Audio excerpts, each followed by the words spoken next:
The silent treatment, is it ever healthy or just a form of punishment? For one, it's I need space. For the other, it might feel like rejection, control, and even emotional abuse. Right. Let's talk about it on the Relationship Real Talk show, where we talk all things relationship, always keeping it real.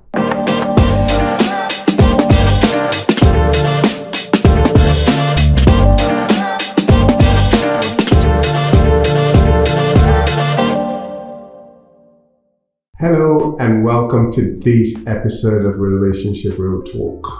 I really am looking forward to this conversation because I think it's going to be a very, very interesting one. My name is Julius Enyolu. And I'm Mary. We are your hosts on this show where we talk all things relationship, always keeping it real. I think there are two sides to the same coin. Mm-hmm.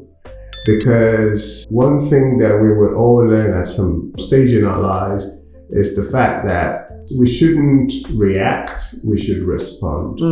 So what somebody else interpret to be silent treatment could just be you trying to get a grip of your emotions. Absolutely, yeah. That you don't want to say something that you're going to regret, it's going to hurt them or even hurt you. So it could be that, but also, it could be that you're sulking. It could be that you're sulking and you just want to, I don't know if it is punishing the other person, but you don't enjoy their company, I guess. That's what it means. Well, I think definitely it could be both. It could be you just taking time out because you want to think about what's happened. You want to take time to process it. So you say the right thing. Mm-hmm. So you need that space. But it could also be because you're angry with the person. Yeah. But even if you're angry with the person, it might not necessarily be the case that it's a punishment. Yeah. It might be that I'm so angry with you right now. And if I respond to you through how I'm feeling, it's not going to be nice. Yeah. So there is that positive side of taking that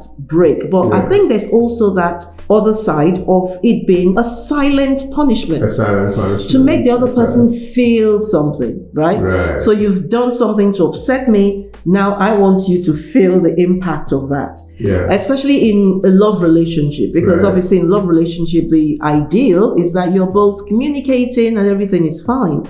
So if you've upset me, why should we be communicating like everything is fine? You need to feel the impact of what you did. To be honest with you, it's not just in a love relationship, That's true. It's a relationship, period.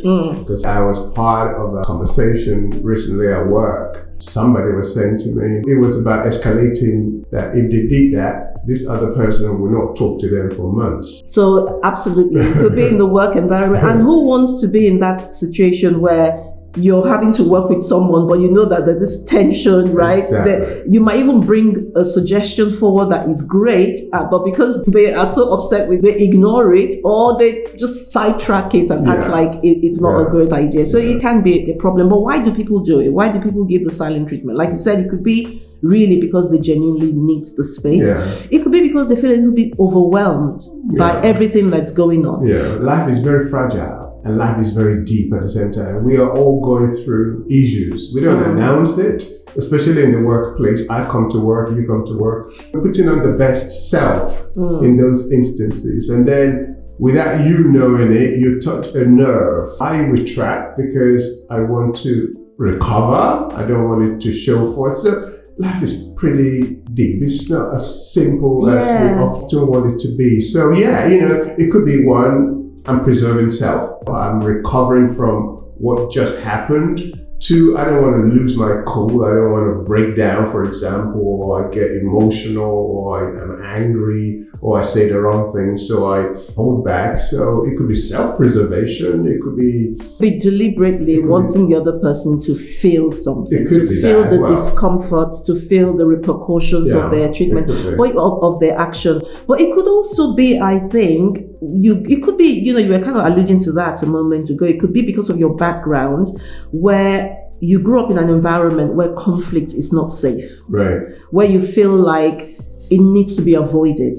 Okay. So if you grew up in that, it could be a habit, So if you grew up in a home, for instance, where if there was ever conflict, it would always result in arguments and shouting and maybe even violence, you learn to avoid conflict. Right. And so for you, raising conflict is not a safe thing. Okay. So rather than raise it, you would rather avoid it. So Yeah. that might be another reason why some people go into the silent treatment. Yeah. But whatever the reason, the reality is, while there's the benefits to it, where you're calming down, you're needing space to Control process itself, something, yeah. I don't think it's necessarily the space that could be the problem. It's how you take the space. Mm-hmm. So I could be taking the space because I want to calm down. I want to regain control of my own emotions. I want to process things so I can deal with it properly. That's fine.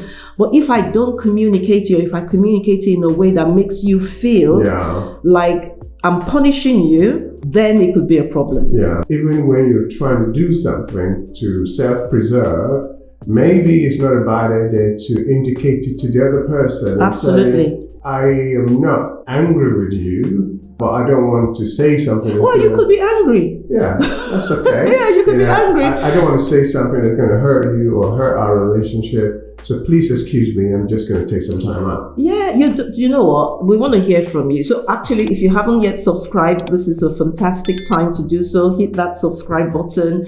But we want to hear from you. Have you ever given someone else the silent treatment? Is that your natural go-to? Okay, so I can say for myself, actually, you tell me, when we just got married, what was my natural go-to when I'm upset?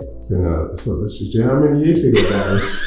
I can hardly remember what happened last year. Talk less of trying to remember what happened 30 years ago. I think if I remember correctly, my natural go-to is the silent treatment. I would naturally not want to say anything to you because I'm just so upset with you. And yes, part of it was I didn't want to say the wrong thing, but a big part of it was I wanted to punish you. I wonder if it works actually. Does it actually work? Of course it does. Well, Yeah, if of course it it does. works, I guess it's an indication of a good relationship. Yeah, it worked because you would come and say you're sorry. And it will never be enough. And it would never be enough because I would be like, okay, yeah, honey, I said I'm sorry. Now I heard you. So, but what is your go-to? Is your natural go-to defaulting to the silent treatment, or are you the one that chases? You used to chase. You used to. And you enjoy being chased. Used to being the key phrase there. Okay. Used to. Do you? Life is too short to spend it chasing. Not if the thing you're chasing is worthwhile. I think you should chase and chase and chase forever. But if your natural go-to is a silent treatment, let us know. Or if your natural go-to is to chase, to say, let's talk about it, let us know as well. And if you go to the silent treatment, tell us your motivation. Is it to punish the other person, or is it really just to take time out to have a breather? Drop your comments in chat. We would like to know. I think, though, we should all admit that some good sides to the silent treatment, in that it preserves you, preserves the other person, and protects your relationship. Yeah, as long as it's communicated. Yes. You don't even have to go through the period of, honey, I'm tired and I really want to. No, you just say, you know what, I can't deal with this right now. That is enough. Well, To just say, no, it's enough. I wonder if it's ever enough. Is it? No. What I mean is, in terms of you communicating to the other person that you want some time out, it's okay to just say, you know what, I'm really angry with you right now, and I can't deal with this. Just leave me alone. Yeah, if I'm just leave me alone, don't talk to me right now. Because it could be perceived like you're trying to avoid the issue. Say, I'm sorry, I don't want to deal with this right now. When you say right now, it means right now. It means give me time. Okay. I can't deal with this right now. Let's just leave it for now. Right? Because if the other person starts asking, okay, so when can you deal with it? Okay. It's too premature. I don't know when I will be in the right frame of mind. Just leave me for now. Let me just calm down. Maybe a day later, the other person can say, okay, is it okay if we talk about this? Or maybe later in the evening. I'll remind you this line the next time you bring something up. Say, let's talk about it. Yeah. And you will say to me, let's wait. Yes. It's not everything that's appropriate to wait. There we go. There are some things that need to be dealt with. But that's how you feel. And I say, I'm sorry, but I don't want to deal with this right now. But what if there's a consequence to not dealing with it right now? See? Is the truth. This is the question I want to leave with the audience. Is there ever a good time to give the silent treatment just to punish the other person? Is it ever justifiable to give the other person the silent treatment just to punish them? I'm not going to share my answer. I want to know what you think. If I share my answer, it might cause some. Now you know my answer. But honestly, honey, you tell me, do you think it's ever justifiable to give the other person the silent treatment just to punish them? I don't think so. I don't say that to imply that I never do it. Here is something that we will all learn as well. The goal of whatever is going on is never to shame or hurt the other person. It's to get to better end result. So if we obey that in mind, so we're having this heated conversation right now, the intention is not to name, shame, or hurt the other person. It's difficult to remind yourself of all of those, but that's the goal, right? I don't really want you to feel useless, feel stupid, or to be hurt. It might not even be an argument. It might be that the person did something. Yeah. And it's what they did upsets you so much, you just don't want to talk to them. Exactly. And I agree with you. It should never be the case that you do it to punish the other person. I'm not perfect, so I do it sometimes to punish. We all do it. The less we do it, the better we are. Absolutely. Absolutely. It's damaging. It makes the other person feel less than, which is what you don't want. Because at the end of the day, you have to remember you're in relationship with this person.